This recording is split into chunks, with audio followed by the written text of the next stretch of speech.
Em fevereiro de 1994, nas dependências do Colégio Londrinense, na cidade de Londrina, estado do Paraná, iniciava suas atividades com 42 alunos o Seminário Teológico Sul-Americano, STSA. Era a concretização do sonho de pessoas que ousaram enxergar para além do seu tempo, buscando um modelo de formação teológica e de preparação vocacional voltado, sobretudo, para a realidade latino-americana e, mais especificamente, brasileira. A gente não tinha essa noção do que iria acontecer. Que a gente não, lógico que a gente não pode predizer o futuro, mas falar assim, vai ser isso aqui no futuro, a gente não tinha noção. E o nosso objetivo era muito simples, era treinar pessoas para o reino de Deus. E uma coisa interessante, Antônio Carlos, voltando um pouquinho lá naquela reunião que nós tivemos lá no Fuller em 1989, ficou muito claro para a gente queria algumas distinções nesse seminário, né, nessa formação. Até mesmo por causa da influência do Fuller no Antônio Carlos e naqueles que estavam ali, a gente queria um seminário muito missiológico, né, e que a pastoral também viesse como sendo uma pastoral que incentivasse muito a missiologia da igreja. Então a gente queria pelo menos essas duas coisas. Por um lado, uma missiologia que desembocasse numa pastoral e de uma pastoral que também desembocasse na missiologia. A gente queria formar pessoas para o reino de Deus nessa perspectiva. Como nós começamos o seminário sem nada, nós tivemos, né, naquele primeiro momento, porque o Antônio Carlos era o pastor efetivo da Igreja Presbiteriana Central de Londrina, então foi cedido um espaço no Colégio Londrinense para a gente, né? E para a administração era uma salinha pequena, né? As aulas eram ministradas nas classes do Colégio Londrinense à noite, quando eles não usavam essas salas ali, né? Então, na verdade, era uma sala só. O primeiro ano, 42 alunos, era uma sala grande, bonita, e cada noite um professor, que na verdade era um pastor presbiteriano, ia lá e ministrava. Esses pastores eram todos voluntários, ninguém ganhava absolutamente nada, a gente não tinha o que pagar, porque também quase 100% desses alunos eram bolsistas, né? Então, essa foi a nossa estrutura no começo, né? Foi muito bonito esse começo, foi emocionante. O culto, né? O culto foi muito inaugural. Né? Nós choramos muito naquele culto, né? Bom, eu pelo menos chorei. E a FTSA nasceu próxima de um ambiente de educação infantil, educação escolar, mostrando que a teologia ela deve estar também voltada para esse público e essa realidade, a formação de pessoas, a formação de crianças, de jovens, a formação de seres que vão servir também o reino de Deus um dia. E a criança é um símbolo muito importante do reino de Deus, né? Jesus falou isso. E nós tínhamos um contrato, porque eu era o pastor daquela igreja na época, de comodato de 10 anos de uso. Mas passado o terceiro ano, nós recebemos uma notícia que deveríamos sair do colégio, nos preparando para o quarto ano, que seria a formatura daquela primeira turma. Então, aquela notícia nos apanhou de surpresa, né? Para onde nós vamos agora levar 4 turmas? Eu convoquei os professores, convoquei a turma que estava lá, né? E fiz uma brincadeira com eles. Falei, olha, o seminário foi para o espaço. Aqui acabou e nós fomos para o espaço. O pessoal ficou triste, né? Falou, puxa, então vai acabar tudo isso aqui, né? O trabalho que nós fizemos, iríamos entrar agora na 4ª turma. Aí, depois que passou o momento, eu falei, olha, nós estamos indo para o espaço Esperança, meus amigos. Aí o pessoal ficou alegre, né, tal. E a nossa primeira formatura foi no Espaço Esperança. E tem sido até hoje no Espaço Esperança. Virou uma tradição. Virou uma tradição. E foi nesse período, então, que a gente começou o planejamento para vir para a nossa sede, onde nós estamos até hoje.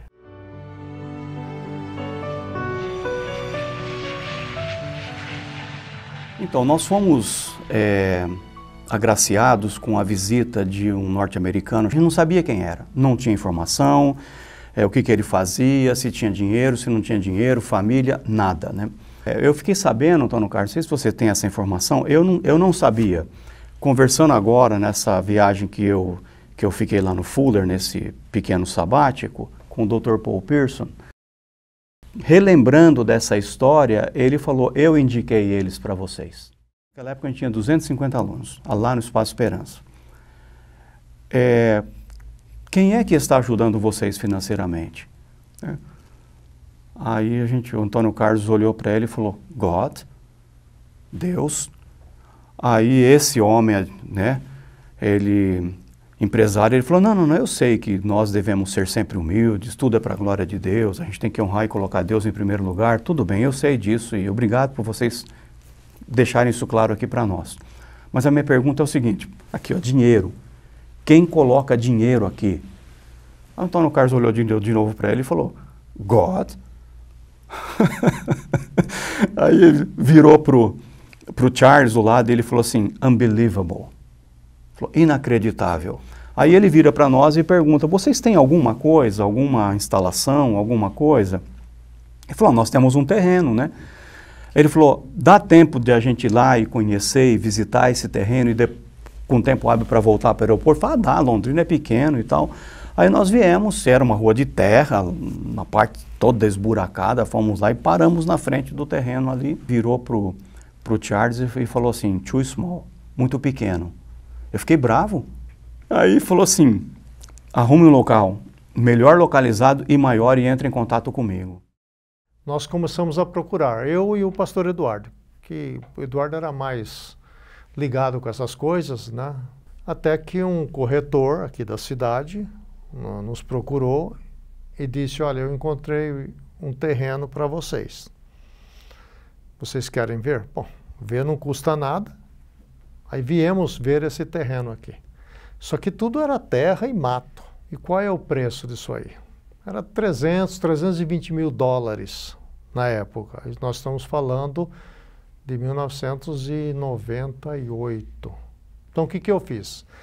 Eu fiz um desenho à mão mesmo, num pedaço de papel, numa cartolina, dessa região toda aqui. Coloquei o valor e mandei pelo correio. Eles marcaram uma reunião para vir aqui em Londrina, para falar com a gente, para ver o terreno. Aí a pergunta crucial, né? Isso aí vai custar quanto? $1,5 milhão de dólares, né? E esse americano, esse investidor, ele disse assim, olha, eu preciso orar, sozinho, nem com a esposa, sozinho. Aí ele desceu pelo mato. Aí ele volta, agarra a mão da esposa dele e disse, vamos fazer. Você está falando construir tudo? Ele falou, sim. Falei, mas assim, tudo que está ali naquela planta, e ele não falava, eu queria que ele falasse o valor. Ele não falava, aí fiz outras perguntas, e finalmente, né, ele falou, olha, o arquiteto não disse que era $1,5 milhão de dólares? Falei, ele falou isso. Falei, então, vamos fazer. Aí, falei, ele entendeu, né? Quando ocorreu a compra do terreno da FTSA, o Antônio Carlos pediu ao Silvério, que também faz parte da equipe aqui desde o início, que fosse até a prefeitura para verificar a situação dos nomes destas ruas. E voltou de lá, trazendo uma notícia que causou um espanto a todos nós. Ele chega e diz assim, olha, vocês não têm ideia dos nomes das ruas, essas ruas já têm nomes. E o Antônio Carlos até brinca numa entrevista que fizemos com ele, né? Ele ficou preocupado, falou, só falta-se um nome muito estranho para a igreja, né? Para a realidade da igreja. E aí o Silvério relata, os nomes das ruas são nomes de reformadores, e a rua principal chama-se Rua Martinho Lutero. A gente brinca, mesmo aqueles que não são calvinistas e que convivem conosco e vêm aqui estudar na FTSA, acabam se impressionando de que havia aí um tipo de providência divina, né? uma iniciativa divina para que esse lugar tivesse sido preparado soberanamente para abrigar o que nós temos hoje aqui como instituição. E uma nova simbologia muito interessante, porque a região onde se encontra o campus da FTSA é acercada de outras instituições de ensino superior. A Universidade Estadual de Londrina faz divisa, faz fronteira com o campus da FTSA. Outras importantes instituições aqui de ensino superior fazem divisa ou estão nas proximidades da FTSA. Então, o local é um polo de educação, de conhecimento e de saberes. A nossa fé naquele momento não alcançava, parece. Não alcançava, não tinha como alcançar isso. Então eu tenho que ser sincero, orar por isso aqui, nunca orei. E não tinha nunca a dimensão que a gente chegaria onde nós chegamos.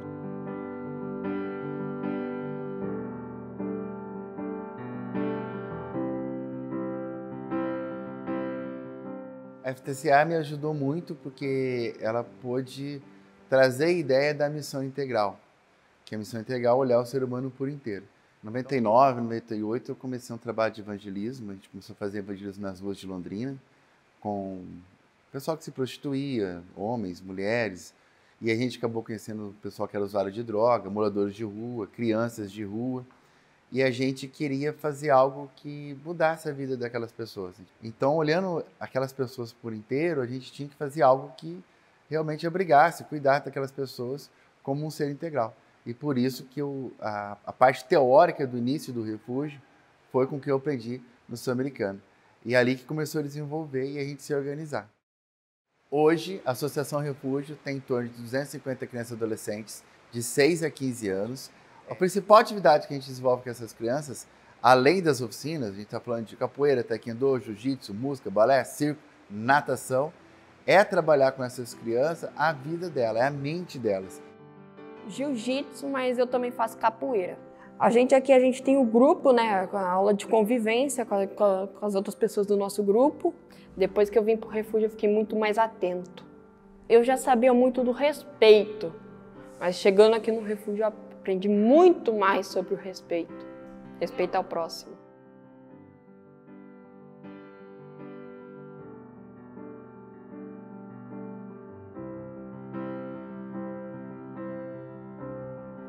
A Casa do Amor Integral, ela nasceu em 2019. No início, a gente funcionava como um suporte para projetos pequenos em comunidades carentes. O foco do projeto são as crianças. Nós temos atividades semanais com elas, por exemplo, de alfabetização, computação, musicalização.